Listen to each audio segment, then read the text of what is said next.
दोस्तों, ये नौजवान यहाँ कैसे पहुंचा ये नहीं जानता, और उससे भी ज्यादा शायद अब ये जानना जरूरी है कि ये जगह है क्या, ये यहाँ से निकल पाएगा कि नहीं, ये यहाँ से निकलने की क्या क्या कोशिश करेगा, और उस कोशिश के दौरान इसकी जिंदगी पहले से बदतर या बेहतर हो जाएगी। और अगर कभी इसे यहाँ से निकलने का मौका मिला भी तो तब क्या ये खुद यहाँ से निकलना चाहेगा कि नहीं। मूवी का नाम है शेर और इसकी IMDb रेटिंग है 5.4।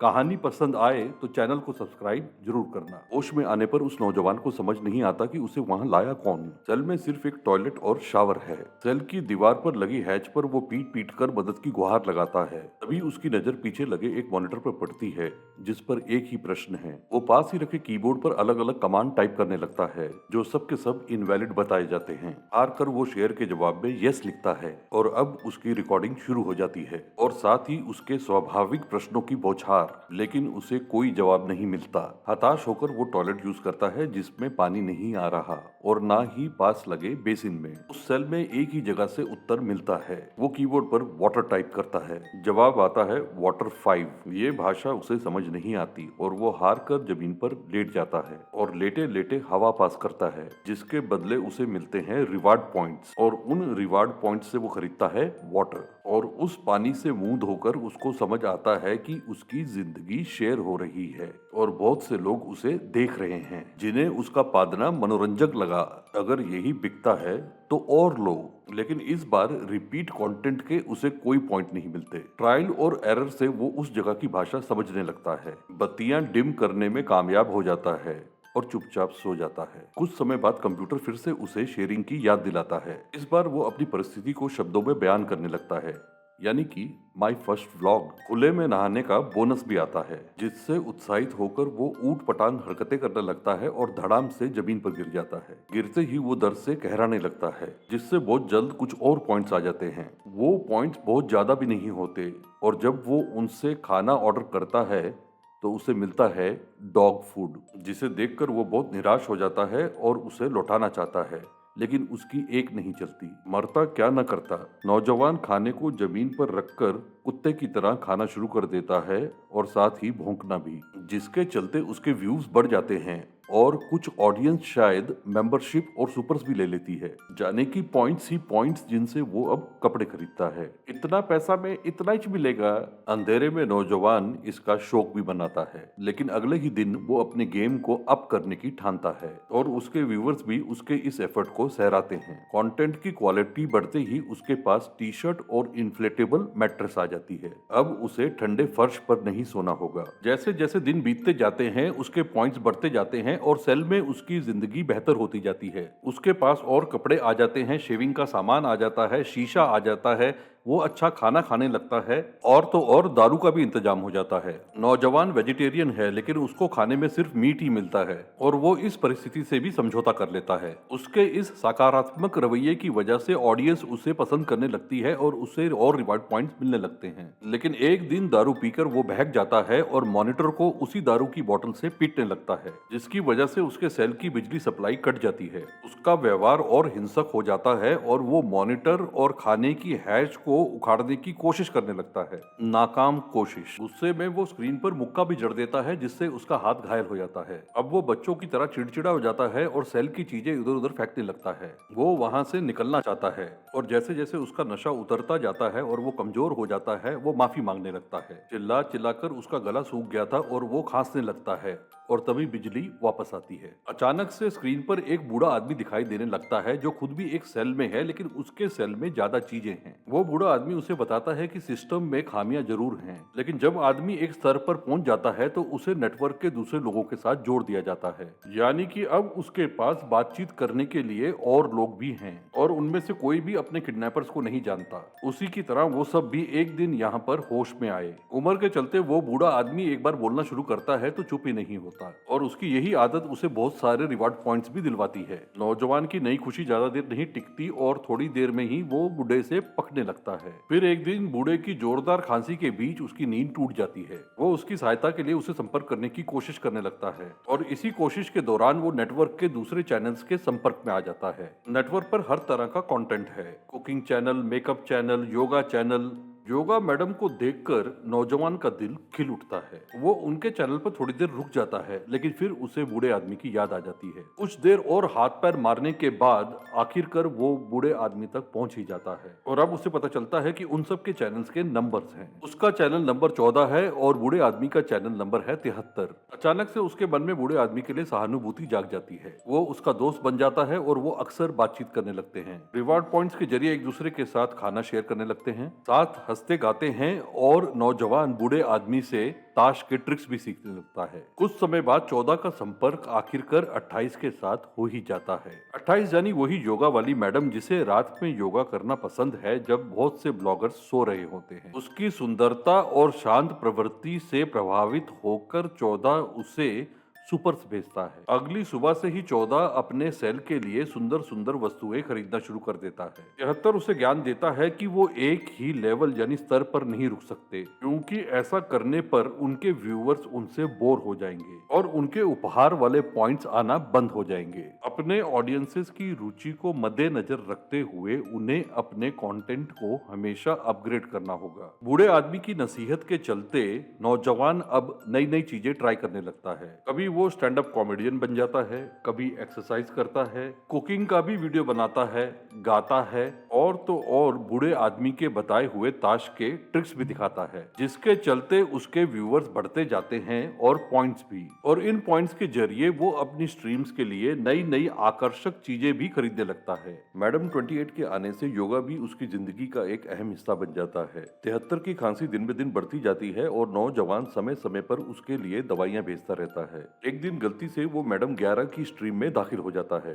जो नई नई वहां पहुंची थी और शावर ले रही थी। नौजवान को अपने स्क्रीन पर देखकर मैडम 11 फट जाती है और उसे अपना किडनैपर समझकर चिल्लाने लगती है। नौजवान उसे समझाता है कि वो भी उसकी तरह एक बंदी है। शांत हो जाने पर मैडम 11 कहती है कि उन्हें साथ में रहने के कुछ रूल्स बनाने होंगे। तभी नंबर 73 भी उन्हें ज्वाइन कर लेता है। मैडम 11 उन दोनों से पूछती है कि क्या कभी उन्होंने वहां से भागने की कोशिश नहीं की। नौजवान बताता है एक दिन नशे में उसने मॉनिटर तोड़ के भागने की कोशिश की थी, लेकिन उसकी वजह से उसे सजा मिली। मैडम 11 क्रांतिकारी है, वो सिस्टम की खामी ढूंढकर वहां से भागना चाहती है। नंबर 73 कहता है कि क्यों नहीं मैडम, हम सब तो गधे हैं जो आज तक यहाँ पर बैठे हैं। मैडम 11 के समझ नहीं आता कि उन्हें ही क्यों चूज किया गया है। कोई कंपनी किसी अनजान को मुफ्त का घर और खाना क्यों देगी। नौजवान बताता है कि यहाँ आने से पहले वो कुछ भी नहीं था। यहाँ आने के बाद उसकी जिंदगी बेहतर हो गई है, उसकी जिंदगी को मायने मिल गए हैं। कुछ देर बाद नौजवान अपने मौजों के साथ कठपुतली का खेल शुरू कर देता है, जिसे देखकर खड़ूस 73 भी खुश होता है और नौजवान को बहुत सारे गिफ्ट पॉइंट्स भी मिलते हैं। एक दिन नौजवान मैडम 11 को शावर कर्टन गिफ्ट करता है, लेकिन खुश होने के बजाय वो भड़क जाती है। वो कहती है उसे किसी की दया की जरूरत नहीं, वो अपना ख्याल खुद रख सकती है। नौजवान अपनी नई जिंदगी में सेटल होता हुआ नजर आता है। वो अपनी ऑडियंस के लिए नए नए कारनामे करने लगता है। एक दिन वो ड्राइंग क्लास लगाता है और क्योंकि उसे ड्राइंग की ABC नहीं आती, वो उसका कॉमेडी शो बना देता है। वो मिस्टर बीस्ट की तरह ऑडियंस के टेस्ट को जान गया है और इस जानकारी से वो पॉइंट्स कमाता जाता है और अपने सेल को बेहतर बनाता जाता है। मैडम 11 ये सब देखकर जरा भी खुश नहीं होती। वो क्रांति चाहती है, वहां से निकलना चाहती है। की बातें सुनकर उन तीनों में जोरदार बहस शुरू हो जाती है और वो तब तक खत्म नहीं होती जब तक 73 खांस खांस कर अपने फेफड़े बाहर नहीं फेंक देता। उस रात 73 रोज से ज्यादा खांसने लगता है और उसे सांस लेने में भी दिक्कत होने लगती है। खांसते खांसते उसे दौरा पड़ता है और वो मॉनिटर पे जा गिरता है। वो इतना असहाय हो जाता है कि वहां से उठ भी नहीं पाता। नौजवान अपने ऑडियंस से मदद की गुहार लगाता है और नंबर 11 कंप्यूटर पर इसका हल ढूंढने की कोशिश करती है, लेकिन गलती से वो कोई ऐसा कमांड दे देती है जिसकी वजह से 73 की सेल में आग लग जाती है और वो उस आग में झुलस जाता है। नौजवान और नंबर 11 चाहकर भी उसकी मदद नहीं कर पाते। कुछ समय शौक मनाने के बाद नौजवान नंबर 11 को संपर्क करता है और उसे सांत्वना देता है कि इसमें उसकी कोई गलती नहीं थी। वो जानता है वो सिर्फ 73 की मदद करने की कोशिश कर रही थी, लेकिन मैडम 11 उस सदमे से उबर नहीं पाती। उसे आत्मगलानी से बाहर निकालने के लिए नौजवान अपना पपेट शो शुरू कर देता है। अब मैडम 11 कहती है कि उसे दारू चाहिए। वो दोनों बहुत सी दारू ऑर्डर करते हैं, पी कर अपने गम को भुलाने की कोशिश करते हैं और एक दूसरे के साथ नाचने लग जाते हैं। साथ ही उस समय को याद करते हैं जब उनका किडनैप नहीं हुआ था। धीरे धीरे उनका नाच रंगीन होने लगता है और उनकी नजदीकी धड़कियां बढ़ती जाती हैं, जिसकी वजह से शर्म का पर्दा भी गिरने लगता है। उनका दर्द जरूर कम होता है, लेकिन नौजवान 73 को पूरी तरह से भुला नहीं पाता, बल्कि अब वो 73 की तरह खुद बड़बड़ाने लगता है। उसे 11 की बात में दम लगता है। 73 के हादसे ने उसे यकीन दिला दिया है कि सिस्टम में जबरदस्त खामियां हैं और अगर वो सब ब्लॉगर साथ मिल जाएं तो वहां से बाहर निकलने का रास्ता भी ढूंढ लेंगे। नौजवान लाइव जाकर एक भावुक स्पीच देता है, जिसकी वजह से उसे बहुत सारे गिफ्ट पॉइंट्स मिलने लगते हैं। वो बताता है कि उसे ये पॉइंट्स नहीं चाहिए। वो सच में 73 से लगाव करने लग गया था और उसके साथ उसका एक रिश्ता बन गया था। वो सभी ब्लॉगर से प्रार्थना करता है कि उन सबको एक साथ मिलकर वहां से निकलने का रास्ता ढूंढना चाहिए। तभी योगा मैडम नंबर 28 नौजवान को संपर्क करती है और उसे बताती है कि उनके विचार कितने मिलते हैं। उसकी तरह वो भी नजदीकी रिश्तों की बहुत कदर करती है। तभी नंबर 11 बीच में आ जाती है और नंबर 28 को कहती है कि ये ज्ञान पेलने का समय नहीं है। ये सुनकर नंबर 28 वहां से निकल लेती है।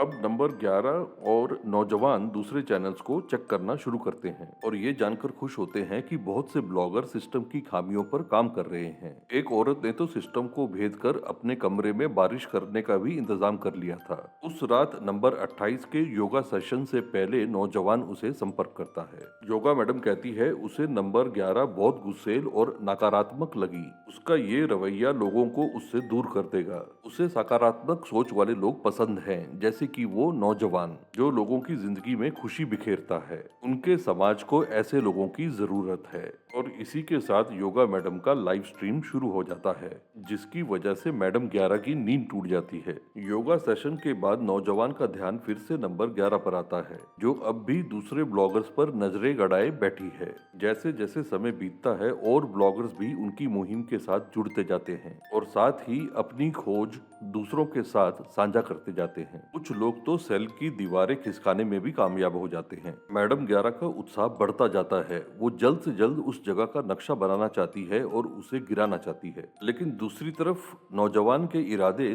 थोड़े पस्त लगते हैं। योगा मैडम ने उसे विश्वास दिला दिया था कि जो वो कर रहा है वो बहुत जरूरी है। बहुत से लोग वहाँ पर खुश थे और उन्हें भड़काना नहीं चाहिए। उसकी बातें सुन अपनी नाराजगी जाहिर करने के लिए मैडम 11 अपने बाल काटने लगती है। उस रात फिर मैडम 28 अपना योगा सेशन शुरू करती है। मैडम 11 उसे याद दिलाती है कि वहाँ पर और भी लोग रहते हैं जिन्हें रात में सुकून की नींद की जरूरत है। उन दोनों में बहस शुरू हो जाती है। योगा मैडम कहती है नंबर 11 बाकी के ब्लॉगर्स को अपने इशारों पर कठपुतलियों की तरह नचाना चाहती है। नौजवान बीच में आकर उन दोनों को शांत कराने की कोशिश करता है। 11 उसे समझाने की कोशिश करती है कि 28 उसकी शुभचिंतक नहीं है। उसी दौरान सिस्टम में एक और नया आदमी जुड़ जाता है, जिसे देखकर नौजवान फिर से एक बार 11 की बातों से सहमत हो जाता है। वो सभी ब्लॉगर से अपील करता है कि वो सब उसे एक एक पॉइंट भेजें और वो सब जब ऐसा करते हैं तो सिस्टम की एक और खामी सामने आ जाती है।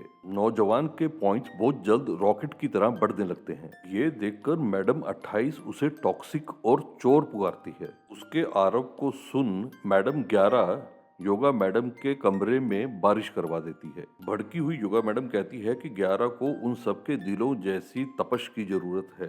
उसके ऐसा कहते ही 11 के सेल की दीवारें तपने लगती हैं और फिर 11 का भी वही हाल होता है जो 73 का हुआ था। उसका ये हाल देखकर नौजवान बिखर जाता है और बिलखने लगता है और तभी उसके पीछे अचानक से सेल का दरवाजा खुल जाता है। नौजवान तुरंत दरवाजे की तरफ लपकता है और तभी उसका स्क्रीन एक बार फिर से जीवित हो जाता है। वहां से बाहर निकलने के बजाय नौजवान स्क्रीन की तरफ वापस आता है। वो बाकी के ब्लॉगर्स को बताने लग जाता है कि किस तरह एक साथ मिलकर उन सब ने ये कारनामा कर दिखाया और तभी दरवाजा एक बार फिर से बंद हो जाता है। शेयरिंग के चक्कर में नौजवान ने अपना मौका खो दिया था और एक बार फिर से सिस्टम के अंदर जिंदा रहने के लिए उसे अपने कर्तव्य दिखाने होंगे। Like, comment, subscribe